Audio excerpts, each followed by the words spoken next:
नमस्कार, NMF news देख रहे हैं आप। मैं हूं आपके साथ अभिषेक पुंडीर। ये जो तस्वीरें आप इस वक्त मेरे पीछे देख रहे हैं, ये उस वक्त की तस्वीरें हैं जब आज 25 अप्रैल को मनीष कश्यप ने बीजेपी का दामन थाम लिया। बिहार की राजनीति में ये एक बहुत बड़ा टर्निंग पॉइंट है, क्योंकि बिहार में जिस तरीके की लोकप्रियता मनीष कश्यप की है, उसे देखते हुए अब बीजेपी का दामन थाम लिया है। मनीष कश्यप ने बीजेपी को, या कहें कि बीजेपी मनीष कश्यप को बीजेपी में शामिल कराने के लिए मजबूर हो गई, क्योंकि मनीष कश्यप ने बीजेपी के 3 बार के सांसद संजय जायसवाल के खिलाफ पश्चिमी चंपारण से ताल ठोक दी थी। और जिस तरीके से मनीष कश्यप चुनाव प्रचार कर रहे थे और जनता का जो समर्थन उन्हें मिल रहा था, उसके बाद उन्हें बीजेपी में आज शामिल कर लिया गया। लेकिन जब बीजेपी में शामिल किया गया मनीष कश्यप को, उस वक्त मनीष कश्यप भावुक नजर आए। जो संदेश मनीष कश्यप को दिया गया बिहार के विकास के लिए, बिहार में काम करने के लिए, वो संदेश क्या था जो बीजेपी के आला कमान से उन्हें दिया गया? खुद मनीष कश्यप से सुनिए। रहेगी बिहार को जिन लोगों ने लूटा है लालू परिवारवाद कर करके, तो उन लोगों के खिलाफ जारी रहेगी। मनीष जी, ज्वाइन करने के पीछे का कारण क्या? क्या पूछ रहे हैं? ज्वाइन करने के पीछे का कारण क्या रहा? माँ मनोज तिवारी भैया, मोदी जी, और मेरे 2 मित्र हैं मोहित और मनी, मतलब कि 5 M। माँ, मोदी जी, मनोज तिवारी भैया, मोहित मेरे दोस्त हैं और मनी जो मेरे दोस्त हैं, ये 5 लोग मिलकर मनीष कश्यप को जो ज्वाइन करा दिया। जब ज्वाइन कर रहे थे मंच पे काफी भावुक नजर आए, क्यों? दुनिया की सबसे बड़ी पार्टी है और वहाँ पे अगर बिहार का एक लड़का, जो खपड़े के घर में रहने वाला लड़का को इतना सम्मान मिला, तो ये भाजपा में ही हो सकता है, दूसरे जगह नहीं हो सकता है। तो मैं भावुक था। चुनाव लड़ेंगे कि नहीं पश्चिमी चंपारण? इस बार मैं 2024 का लोकसभा चुनाव नहीं लड़ूंगा। मोदी जी के नेतृत्व में पार्टी को मजबूत करना है? एकदम बिल्कुल बिल्कुल बिल्कुल। तो मनीष कश्यप ने कहा है कि लोकसभा चुनाव वो पश्चिमी चंपारण से नहीं लड़ेंगे, और इस वक्त की है सबसे बड़ी खबर है, उन्होंने बीजेपी पार्टी ज्वाइन कर ली है अपने सहयोगी। तो बिहार के विकास के लिए बीजेपी का दामन थाम लिया मनीष कश्यप ने। और मनीष कश्यप ने जो कहा वो बिल्कुल सही कहा कि मनीष कश्यप का घर आज भी कच्चा है। एनएमएफ न्यूज ने लगातार कवरेज कर दिखाया है, और आज भी हमारे साथ ही रोहित पांडे वहां मौजूद थे उस वक्त जिस वक्त ये बीजेपी ज्वाइन कर रहे थे मनीष कश्यप। तो आपको जो मोदी जी का संदेश दिया गया है मनीष कश्यप को, उससे अब देखते हैं बिहार की राजनीति कैसे बदलती है। और अब जो बीजेपी का विपक्ष, वो मनीष कश्यप का विपक्ष लालू यादव की पार्टी आरजेडी पर अक्सर मनीष कश्यप को हमलावर भी देखा जाता है, उनके कामों पर सवाल भी उठाते हैं। अब देखना बेहद ही दिलचस्प होगा कि अब बिहार की राजनीति में क्या कुछ बदलाव आता है। जाते जाते सुनिए रोहित पांडे जो हमारे विशेष कवरेज वहां कर रहे हैं, उन्होंने क्या कुछ कहा। कि सियासत ने अब एक नया मोड़ ले लिया है, क्योंकि मनीष कश्यप ने अब बीजेपी का दामन थाम लिया है। पश्चिमी चंपारण से निर्दलीय लोकसभा चुनाव लड़ने का ऐलान करने वाले मनीष कश्यप ने जमकर प्रचार भी किया। अब नामांकन की तारीख नज़दीक आ रही थी, लेकिन उससे कुछ दिन पहले ही मनीष कश्यप ने आज यानी 25 अप्रैल 2024 को बीजेपी ऑफिस पहुंचकर मनोज तिवारी, अनिल बनूली और संजय मयूख के मार्गदर्शन में बीजेपी का दामन थाम लिया। मनीष कश्यप के साथ उनकी मां मधु देवी भी मौजूद थी।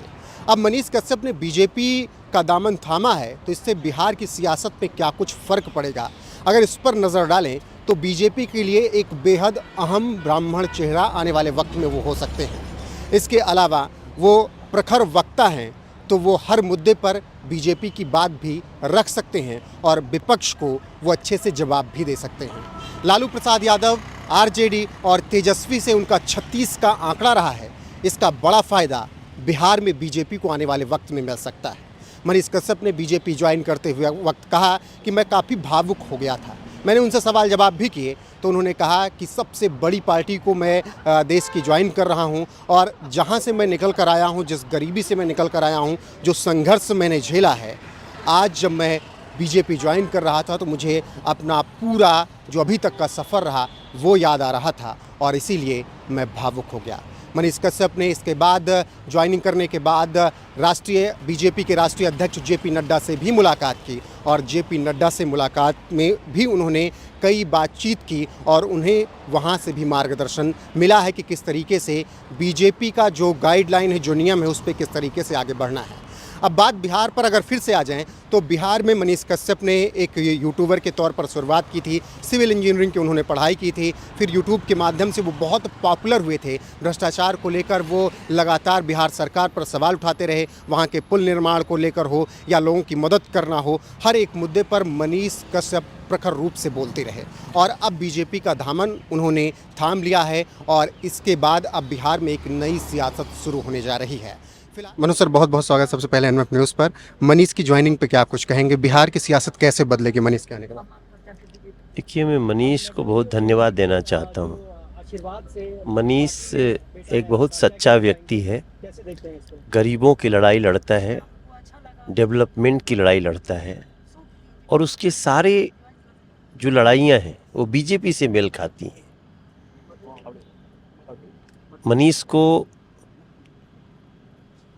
राजद की जब सरकार थी तो उसमें इसको जेल में डाला गया, एनएसए डाला गया। वो बहुत तकलीफ़ सहा है और मैं उसका धन्यवाद करता हूँ कि वो भारतीय जनता पार्टी ज्वाइन किए और मैं विश्वास दिलाता हूँ कि अब उसको मुख्य धारा में लाते हुए और उनकी जो गरीबों के लिए लड़ने की जो उनकी शैली है और उनका जो अंदर का जो लड़ाकू इंसान है, उसको हम उसी के अनुसार कार्य देंगे, ऐसा हम आपको विश्वास दें। बिल्कुल सर, मनीष पे बात हो गई। बिहार में जिस तरीके से आप लोग मजबूत दिख रहे हैं, एक तरफ आरजेडी भी है, 40 सीटें, वो कह रहे हैं कि अब क्यों उखाड़ के फेंक देना है बीजेपी को, जो गठबंधन बनकर तैयार हुआ है इंडिया का। अब देखिए, अभी तक तो उखाड़ ही रहे थे वो लोग। बिहार के गरीबों को, बिहार के शरीफ लोगों को उखाड़ने में लगे हुए थे, तो हम बिहार को उखाड़ने नहीं देंगे। वो जितनी कोशिश करने हैं कर लें। मैं आपको विश्वास दिलाता हूं कि बिहार का महिला हो, बिहार की गरीब हो, बिहार के किसान हो, बिहार के युवा हो, बिहार के व्यापारी हो, सबको पूरी इंफ्रास्ट्रक्चर के साथ साथ उनकी विरासत को सजाते हुए बिहार को विकास के चरम पे पहुंचाएंगे, ऐसा हमारा संकल्प। सर, लेकिन बिहार से की एक लड़का और आ रहा है आपके सामने लड़ने, आपके लोकसभा में, कन्हैया कुमार। अब देखिए, उसको बिहार का कहे कि बिहार का अपमान न किया जाए। जो देश के टुकड़े टुकड़े करने की बात करता हो, बिहार कभी भी उसको अपना नहीं मानता। ऐसे लोग समाज पे कलंक हैं, ऐसे लोग पूरी मानवता पे कलंक हैं। ये थे हमारे साथ बीजेपी सांसद मनोज तिवारी और उन्होंने मनीष कश्यप पर अपनी कॉन्स्टिट्यूंसी को लेकर भी बातचीत की और बता दिया कि किस तरीके से सियासत बदलने वाली है। सहयोगी पिंटू के साथ रोहित पांडे।